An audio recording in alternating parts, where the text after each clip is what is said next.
think it's a very kind of viable solution. Fire signs, take it if it resonates. We're talking about transmuting energy, essentially alchemically, right? We're talking about the Kundalini deep squeeze, right? When you're squeezing your abdomen, you're sitting in meditative pose. Say you are triggered, say you are on fire with anger or rage. That Kundalini meditation, deep breathe, squeeze of the abdominal, that little getting in the meditation pose, using that anger moment, given the set and setting, right, the right circumstance, and really channeling that fire that you're feeling, that anger, into the squeeze, right? You're squeezing your abdominal, you're breathing up, and you're sending the energy upward to the crown chakra, opening up the lotus.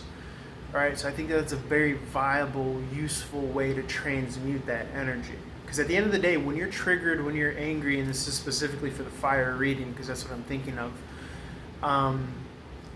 with fire signs, even anger is just raw energy. It's just all energy at the end of the day, whether it's love, paranoia, neuroticism. It's all just energy at the end of the day, which can be transmuted. Another really good way to transmute your energy is just deep breaths in general.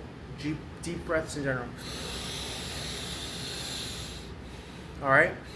So don't think that you're just left stuck with, the plop of whatever, energy spoonful that you're being given or thrown onto your plate. Okay, you are an alchemist at heart, and we're meant to transmute that energy.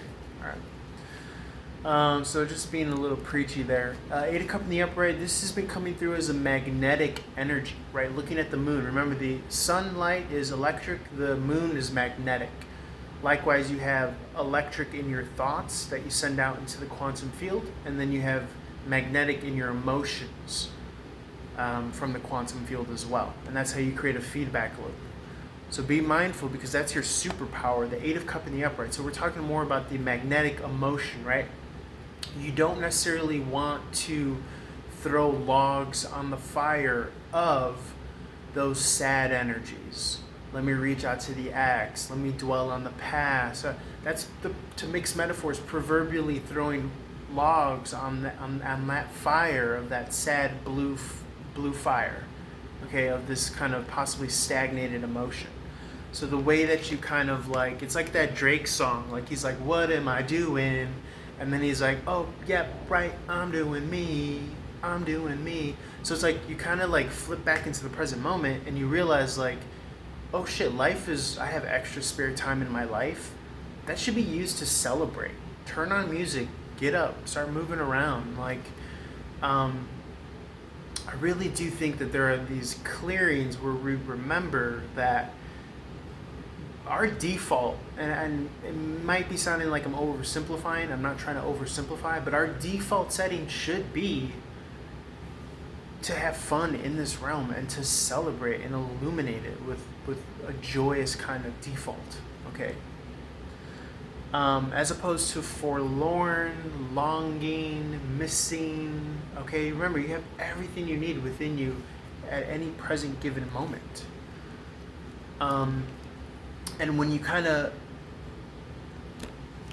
start to make that a habitual reminder and a memory, then you see a lot of traction, a lot of movement in the 3D. The Knight of Swords has been coming across as this kind of super magnetic conductor coming directly to you, making a beeline to you in those high vibrational sets of emotions that you are responding with, right? We're not in this reactionary mode. You're not always going to be perfect, but we're in this more so selective, responsive, right? The Four of Wands is a celebratory energy. Marriage, wedding, christening, baptism, baby shower, crossing the finish line, okay? 11/11, make a wish, stable, consistent, right? Really having that firepower in check and knowing that it is a tool to be channeled and applied to. I know we're talking fire signs, but we all have emotion, right? And if you want to think of emotion as like a blue fire, right? Or just a different color-oriented flame, You just want to be mindful. The reason I say that is because, like I said before, you don't want to throw logs necessarily on the lower, bluer, lower vibrational emotions. Sometimes we can get caught in that whirlpool, you know.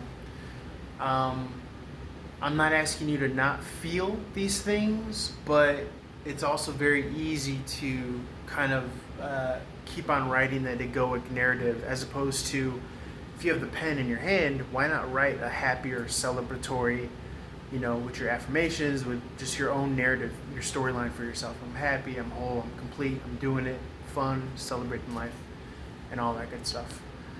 And I'm seeing here that you do have the space in your life. You're probably at a phase and stage at your life, if you're resonating with this channel, with this reading, as am I, where you have a lot of room and a lot of space in your life to co-create and manifest. 555 on the clock. I'm going to leave it there.